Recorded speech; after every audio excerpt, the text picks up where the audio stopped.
चुकाने पड़ रहे हैं। क्या आपसे कोई बिल्डर बिना बात के पैसे ले रहा है? तो अब इन सब परेशानियों से आपको जल्द ही निजात मिलेगी। इसके लिए यूपी सरकार ने तैयारी भी कर ली है। कोई बिल्डर किसी भी आम आदमी के साथ धोखा न कर पाए, इसके लिए यूपी सरकार ने बिल्डर्स पर शिकंजा कसना शुरू कर दिया है। यूपी सरकार ने अपार्टमेंट एक्ट लागू कर दिया है, जिससे कोई बिल्डर किसी को भी परेशान नहीं कर पाएगा, किसी के भी साथ धोखा नहीं कर पाएगा। इस एक्ट से अपार्टमेंट बनाने वाली कंपनियों की मनमानी पर शिकंजा कसेगा। सरकार ने सभी प्राधिकरण क्षेत्रों में अपार्टमेंट एक्ट लागू किया है। अब रियल एस्टेट कंपनियां अपनी मर्जी से अपार्टमेंट में पास हुए फ्लैट से ज्यादा फ्लैट बनाकर नहीं बेच सकेंगी। उसी अपार्टमेंट बनाने के तुरंत बाद अनिवार्य रूप से प्राधिकरण से कंप्लीशन सर्टिफिकेट भी लेना होगा। क्या है अपार्टमेंट एक्ट? पूरे यूपी में अपार्टमेंट एक्ट लागू कर दिया गया है। इसका फायदा फ्लैट खरीदने वालों को होगा। इसके लिए कई गाइडलाइंस भी बनाई गई हैं, जिन्हें अनिवार्य तौर पर अमल में लाने का आदेश दिया गया है। इससे अपार्टमेंट बनाकर फ्लैट बेचने वाली कंपनी खरीदारों से किसी तरह का धोखा नहीं कर सकेगी। ऐसे मिलेगा खरीदार को फायदा। अपार्टमेंट का नक्शा पास कराने के ज्यादा से ज्यादा 12 महीनों के अंदर उसे बनाने का काम शुरू करना होगा। अपार्टमेंट पूरी तरह से प्राधिकरण से पास नक्शे के हिसाब से बनेगा। जैसे पार्किंग की जगह का उपयोग किसी अन्य काम में नहीं किया जा सकेगा। बेसमेंट में शॉप नहीं बनाई जा सकेगी। अपार्टमेंट बनने के तुरंत बाद कंप्लीशन सर्टिफिकेट लेना होगा। कंप्लीशन देने वाले अधिकारी की जिम्मेदारी होगी कि अपार्टमेंट में अवैध निर्माण ना हो। अवैध निर्माण होने के बाद कंप्लीशन सर्टिफिकेट जारी किया गया तो अधिकारी के खिलाफ कार्रवाई का प्रावधान है। अब तक क्या समस्या आती थी बायर्स को? अपार्टमेंट बनाने के बाद कई कंपनियां अवैध रूप से अतिरिक्त फ्लैट बनाकर उन्हें भी बेच देती थी। अपार्टमेंट बनाने के बाद कंपनी RWA को हैंडओवर कर चली जाती थी। किसी तरह की समस्या आने पर RWA अपार्टमेंट बनाने वाली कंपनी के चक्कर लगाती रहती थी। कंपनी कई बार पार्किंग, बेसमेंट में बिना नक्शे के कमर्शियल निर्माण कर उसे बेच देती थी। आपको बता दें कि यूपी एक्ट पहले भी बन चुका है, लेकिन अभी भी काफी ज्यादा लोग ऐसे हैं जिनको इस एक्ट के बारे में जानकारी ही नहीं है। लेकिन अब अगर आप फ्लैट लेने जाएं तो इस एक्ट पर जरूर ध्यान दें, नहीं तो कहीं एक बार फिर कोई बिल्डर आपको चूना ना लगा दे।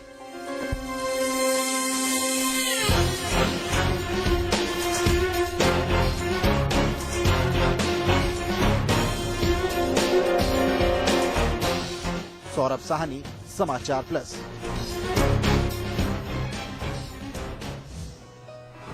और सबसे पहले मनोज जी के पास चलेंगे। मनोज जी, यहाँ पर एक अच्छी कवायद है ये अपार्टमेंट एक्ट लाना। किस तरह से कितना फायदा हो सकता है बायर्स को इसको लाने से? नहीं, इससे बहुत ही फायदा होगा। मैं आपको कुछ इसके अहम जो प्रोविजंस हैं उसके बारे में पहले एक बता देना चाहता हूँ जी। ये जितने भी अपार्टमेंट्स यूपी के अंदर बनेंगे सिर्फ शॉपिंग मॉल्स और मल्टीप्लेक्सेस को छोड़कर ये सबके ऊपर लागू होगा। हाँ। और ये मैंडेटरी है, कोई ये नहीं है कि आपका ऑप्शन है लागू हो या ना लागू हो। अब इसके अहम चीज ये है, एक है इसका सेक्शन 4 के अंदर कि कोई भी कॉम्पिटेंट अथॉरिटी या कोई भी बायर उनसे अपनी सारी डिटेल्स ले सकता है। हाँ। जो चीज की बहुत सारी डिटेल्स उसमें है, मैं इतना अभी टाइम शायद आपके पास उतना नहीं होगा कि मैं बताऊं क्या क्या चीज चाहिए, मगर हर चीज को वो दे सकता है। उनको देना जरूरी है। टाइम फ्रेम भी देना है, डिले का क्या उनको ऊपर पेनाल्टी होगी, किस कंडीशंस में कैंसिलेशन हो सकता है, ये सारी बातें उनको बतानी होगी। और जैसे ही वो प्रोजेक्ट लॉन्च करें सेक्शन 12 के अंतर्गत उन्हें एक डिक्लेरेशन फॉर्म करना होगा, इन फॉर्म ए। वो डिक्लेरेशन इतना विस्तृत है, इतना कॉम्प्रिहेंसिव है कि उसके अंदर एवरीथिंग इंक्लूडेड है, कोई भी चीज छूट नहीं रहा है। अच्छा। तो ये चीज कॉम्पिटेंट अथॉरिटी के सामने उन्हें फाइल कर देना होगा। और जब वो किसी अपार्टमेंट ओनर को ट्रांसफर करेंगे उसके पहले बहुत सारी चीजें हो जानी चाहिए, जैसे कंप्लीशन सर्टिफिकेट उनके हाथ में होना चाहिए, फायर सेफ्टी सर्टिफिकेट उनके हाथ में होना चाहिए, स्ट्रक्चरल सेफ्टी होना चाहिए, अर्थक्वेक रेजिस्टेंट होना चाहिए। ये सारी चीजें जब उनके पास आ गई तभी वो ट्रांसफर कर सकते हैं। हाँ। और जो ट्रांसफर होगा वो एक डीड ऑफ अपार्टमेंट के रूप में होगा। हाँ। जिसके साथ वो जो डिक्लेरेशन फॉर्म जो मैंने सेक्शन 12 में बताया वो हर समय उसे एनेक्स करना पड़ेगा। हाँ। तो ये सारी बहुत अहम प्रोविजंस हैं जो बिल्डर्स को, जो बायर्स को काफी अच्छी तरह से प्रोटेक्ट करेगी। और साथ में ऑफेंसेस का भी प्रोविजन है जी, कि अगर वो कोई भी अपने प्लान का उल्लंघन करते हैं या कोई भी वायदा खिलाफी करते हैं, हाँ। तो उनके ऊपर सजा हो सकती है, जो कि 1 साल तक की जेल और 5 लाख तक का फाइन हो, और दोनों हो सकता है। जी सौरभ, यहाँ पर अब थोड़ी राहत मिल सकती है बायर्स को, जो मनमानी से 2-4 होना पड़ता था बिल्डर्स की, उससे अब थोड़ी निजात मिल सकती है क्या?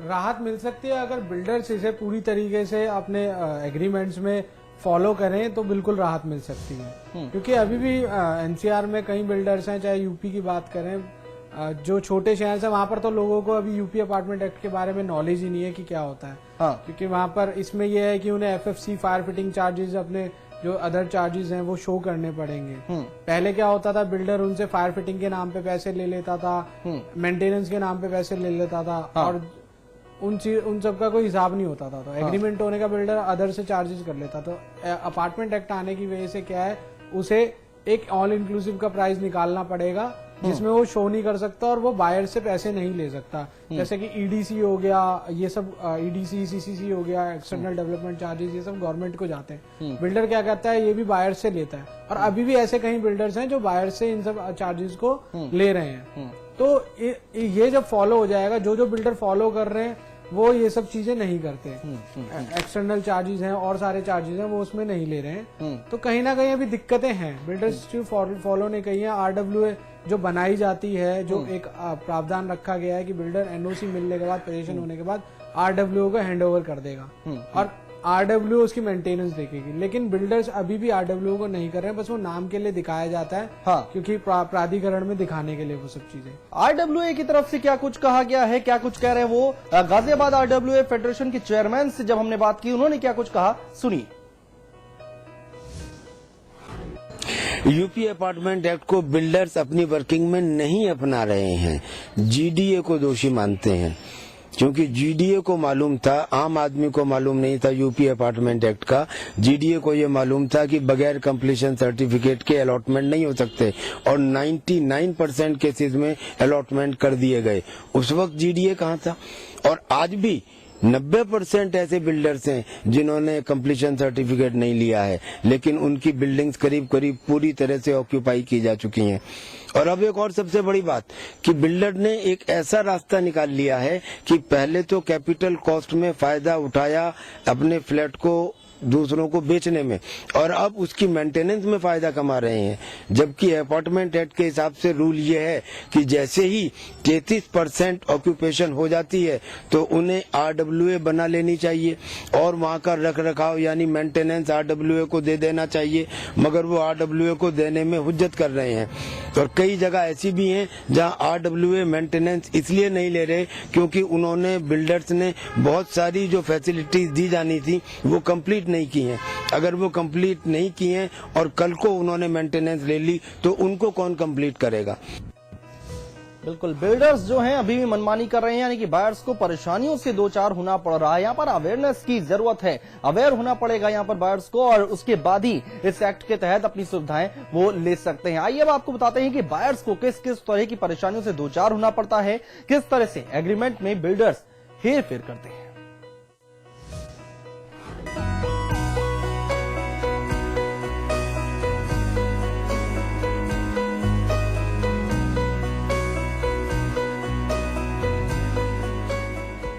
अभी तक बिल्डर सिर्फ अपने मुताबिक ही एग्रीमेंट का दस्तावेज तैयार कराते हैं। ज्यादातर मामलों में ये दस्तावेज बिल्डर्स के पक्ष में होता है।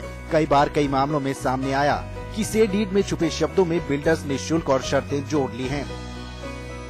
लोगों को एक फ्लैट पर 1 से 2 लाख तक ज्यादा शुल्क देना पड़ जाता है।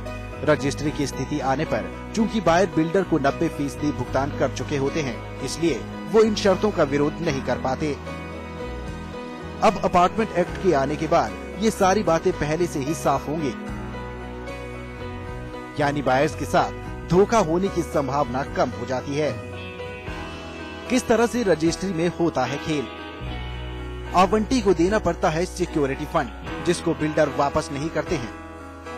ईडीसी और सीडीसी भी आवंटी से ही वसूला जाता है, जबकि इसकी जिम्मेदारी बिल्डर की होती है। फायर फाइटिंग सिस्टम के लिए भी पैसा वसूला जाता है, जबकि प्रोजेक्ट में ये सुविधाएं देना बिल्डरों की जिम्मेदारी है। दस्तावेज हमेशा से ही इस तरह से तैयार कराए जाते हैं कि वो बिल्डर के पक्ष में हो।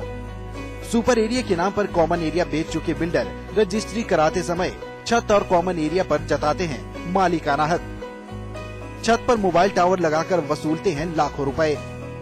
खैर, अपार्टमेंट एक्ट आने से आपको इन सारी परेशानियों से दो चार नहीं होना पड़ेगा। यानी अब तक जो बिल्डर मनमानी करते आ रहे थे तो वो अब नहीं कर पाएंगे।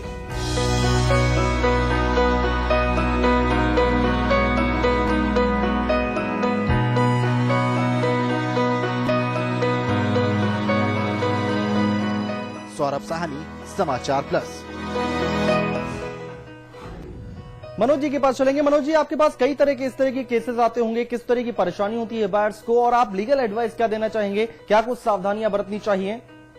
देखिए, पहले इस एक्ट के अगर उसके परव्यू से बाहर जाया जाए तो पहले ऐसा होता है कि बिल्डर्स अपने वन साइड एग्रीमेंट्स बनाते हैं। हाँ, और जो अलॉटी होता है या बायर होता है उसके पास कोई ऑप्शन नहीं होता है सिर्फ साइन करने के अलावा। हाँ, मगर अब जो है इस एक्ट के अंदर सेक्शन 13 में डीड ऑफ अपार्टमेंट का प्रोविजन आया है, जैसा मैंने अभी बताया था जी। डीड ऑफ अपार्टमेंट एक स्टैंडर्डाइज्ड फॉर्म है। हाँ, ये बायर नहीं बनाएगा, ये किस तरीके से बनेगा उसमें उसका उल्लेख किया हुआ है। अच्छा। और इसके साथ साथ उनको मैंडेटरी होगा डिक्लेरेशन फॉर्म, जो कि सेक्शन 12 में होता है, जो कॉम्प्रिहेंसिव चीज है जिसके अंदर जो कॉम्पिटेंट अथॉरिटी में फाइल करते हैं उसको भी साथ में एनेक्स करना।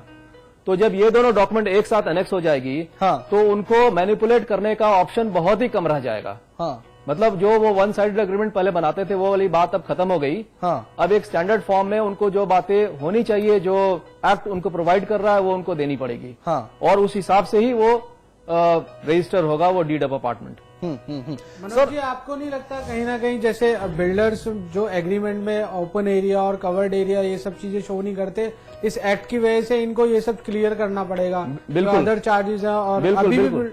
बिल्डर जो है ओपन एरिया और कवर्ड एरिया को ढंग से क्लैरिफाई नहीं करते हैं, उन्हें ब्रोशर पे अपना दिखाना पड़ेगा। एक सेक्ट में ये प्रावधान भी है। तो इससे अगर बायर जो है वो बिल्डर के आगे फाइट करे तो उन्हें कहीं ना कहीं इस चीज का फायदा मिलेगा। हाँ, अगर जहां बिल्डर के आगे दब जाएगा तो ऑब्वियस सी बात है कि वो टर्म्स एंड कंडीशन उसे अपनी फॉलो करेगा। वो नहीं, जैसा मैंने बताया कि एक डिक्लेरेशन फॉर्म ए बना हुआ है एक्ट के अंदर, उसके अंदर सारी बातें इतनी डिटेल्ड में लिखी हुई है कि आप उसको मैनिपुलेट नहीं कर सकते। एक एक रूम का उसके अंदर क्या फैसिलिटीज होगी, एसी होगा, गीजर होगा, क्या होगा, यहां तक सब चीज का उसमें विवरण है जो उनको देना है।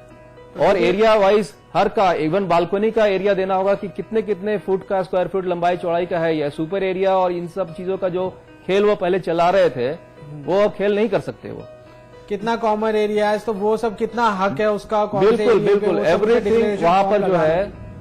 सारे कॉमन एरियाज, कितने उसमें एलिवेटर्स होंगे, कहां पर कमर्शियल एरिया है, उस पूरे प्रोजेक्ट की एक एक जानकारी उस डिक्लेरेशन फॉर्म में होगी। सौरभ, यहाँ पर छोटा सा सवाल ये उठता है कि अगर अब कोई बायर्स अगर जाता है, कोई इन्वेस्टर जाता है अपना एक फ्लैट या कोई कहीं भी इन्वेस्ट करने के लिए, उसको सबसे पहले क्या करना चाहिए बिल्डर्स के साथ? अब जो है, जो 2011 वाला एक्ट है, यूपी अपार्टमेंट एक्ट, उन्हें जाके डिक्लेरेशन फॉर्म मांगना पड़ेगा, जैसे मनोज जी ने बताया। हाँ। वो फॉर्म में सारी क्लैरिटी होगी हाँ। कि भाई क्या क्या सुविधाएं दे रहा है, कौन से कॉमन एरियाज दे रहा है, जिससे कि आगे वो चेंज ना कर सके उन चीज हाँ। पे। अगर वो डिक्लेरेशन फॉर्म लगाएगा तो उस बेस पे वो आगे फाइट भी लड़ सकते हैं और यूपी गवर्नमेंट और प्राधिकरण में उसकी शिकायत भी कर सकते हैं, जिसको उस पे कड़े एक्शन लिए जा सकते हैं। बिल्कुल बिल्कुल, आप दोनों ही हमारे साथ बने रहिए। हमारे खास मेहमान मनोज जी, आप हमारे साथ बने रहिए। सौरभ, आप भी बने रहिए, आगे भी आपसे चर्चा जारी रखेंगे। यहाँ पर रुक रहे हैं एक छोटे से ब्रेक लिए, ब्रेक के उस पार बात करेंगे फेस्टिव सीजन की।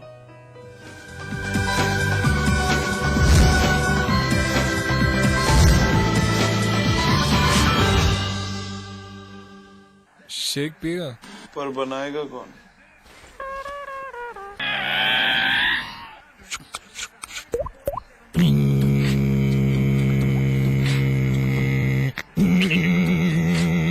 Catch your milk 1 minute shake, ना मिक्सर ना ब्लेंडर, बस पानी डालो, मिलाओ और तैयार। Catch your milk 1 minute shake, mango, chocolate, केसर, बादाम और रोज फ्लेवर्स में। आज ली क्या? इधर डैड ली बिजनेस ट्रिप के लिए निकले इटली। उधर उंगली और जूनी का कंबाइंड स्टडी का प्लान बना सीक्रेटली, और भाइयों को भगा दिया फिल्म देखने क्लेवरली। थैंक यू भैया।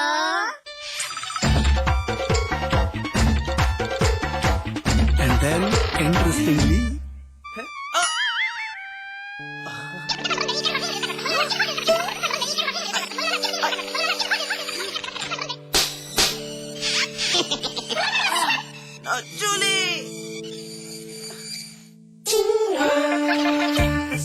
Refreshing mini games. आज ली क्या?